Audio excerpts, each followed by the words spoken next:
Hello everyone. Today I'll take you through the walkthrough of the Foster School of Business MBA application. And there are a few points that you need to take care of once you are filling up the application. And along with that, I'll also cover the test optional requirements in case you are planning to apply without the GMAT or the GRE test. There is no separate test waiver application, but you can go in for a test optional status. The next application deadline for the Foster School of Business is 4th of January 2024. So this will be the round two of the application cycle. So once you have created your profile, you will be asked about your first name, your citizenship status, the contact details, as well as your address. This is a required area that you need to fill up. Then come to the program selection. Since it is a new portal, so the program selection is slightly tricky. You have to, go to this option, find the program, select by campus, and then you select the Seattle campus. You'll have a drop down which will have all the options. From there, you select the Foster School of Business Seattle full-time MBA. So the portal is slightly tricky to navigate. So just make sure that you are following these steps so that you apply to the right program. All the academic information that you need to enter about your education that needs to come over here. The requirements are you add the institution, the level of study. So the two levels that are required here is only your undergraduate and graduate studies. The application system does not require your high school or your class 10th marks. Then the location where you have graduated from, the dates and the degree date, when was the degree granted to you, what were the majors that you have covered over here, and add the unofficial transcript. So you can just add the PDF scanned copy over here for all the transcripts with respect to this education that you're entering. You could also mark over here if you're getting a letter grade or if you're getting a numeric grade. So if you're getting some grades, then you write your cumulative GPA on a 4-point scale. If you have not got your GPA on a 4-point scale, then you need to convert it according to the standards which are given by the university itself. So just click on this section on help with GPAs, and that will take you to a page which will have all the grade conversion calculators. So with respect to all the grades that you have received in your education, you can just use that calculator to convert it. Don't use any other calculators from the internet. You have to select the Seattle full-time MBA program. Select graduate from here. The first section, select graduate, then by campus, select the Seattle campus, and then select the program, which is the Business Administration full-time MBA. So once you have done that, come to the program requirements. So the program requirements will give you the details of all the information that is required. In case you are not applying through the GMAT Focus Edition or the GRE, then you can go test optional. For test optional, there is some additional information that is required, which we'll come to later on. You need to check this button over here, which says that you have reviewed the information and submitted. Coming to the application questions. So this application questions will have short answer responses. Who has been your current employer? What has been your job title? Are you receiving any financial sponsorship from your employer, or are you coming on a sabbatical? This section is with reference to that.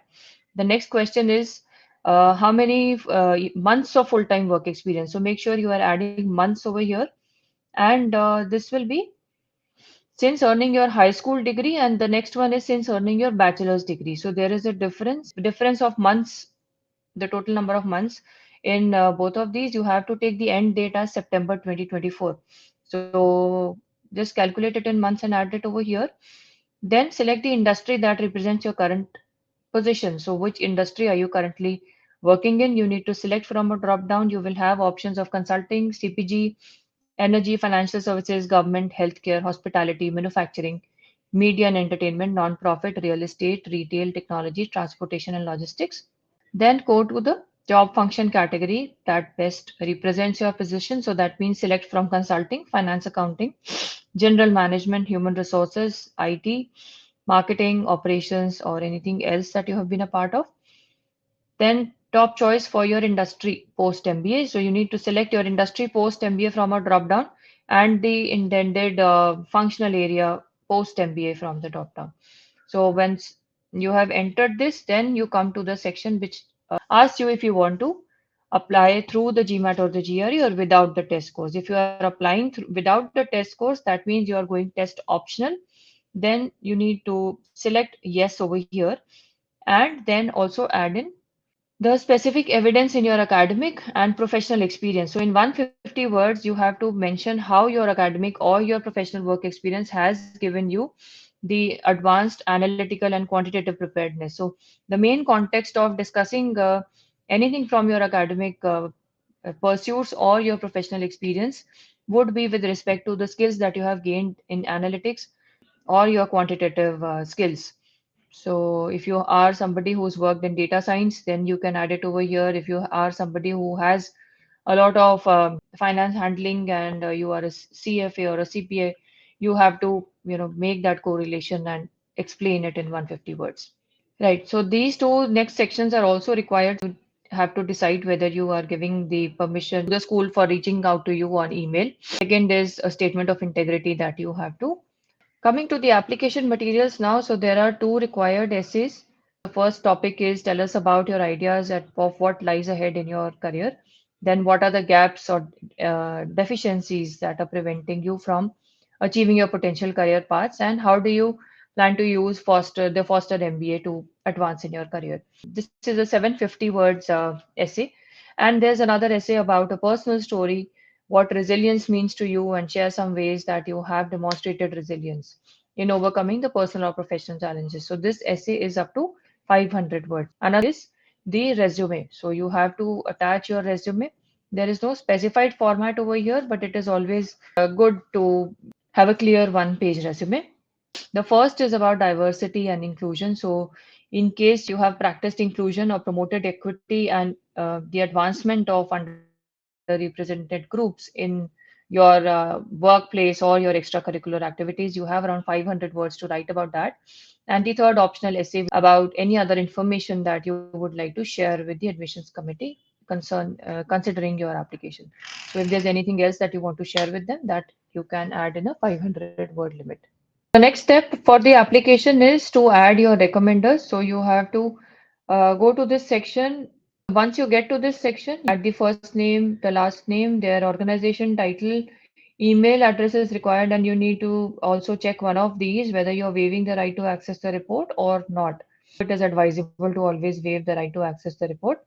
It does show that you trust your recommenders to give the information independent of any further scrutiny. So it is the next section is the self-reported test score. So according to the test score that you are submitting, you can go to the add test option, select the type of the test that you are submitting. So it is a GMAT or the GMAT Focus Edition or the GRE test. For this, these are the three tests which are relevant for the MBA applicant. So let's say it is the GMAT, you need to give the test date, the total score that you have, and the percentile, the verbal, quantitative, IR, and AWA.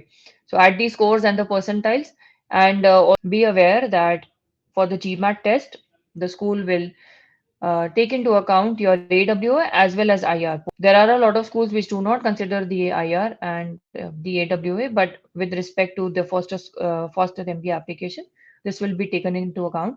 For GMAT Focus Editions, add the test date for quant, verbal, and the data score over here as well as the percentiles. For the GRE test, again, the test date needs to be mentioned, add the scores and the percentiles. So once you have done this and submitted this information, this page can be saved, and then you go to the last section, which is the verify and confirm. So verify and confirm means that the test score will be matched from here. Add your signatures as well as the signature. Add your signatures to the application, and then you can submit. It is always good to go and review the application. Go to the review section so that you will see what all things have not been filled by you yet. So these are marked in red. This is always a good option to cross check and verify before you submit your application. So this is the information for the Foster MBA application.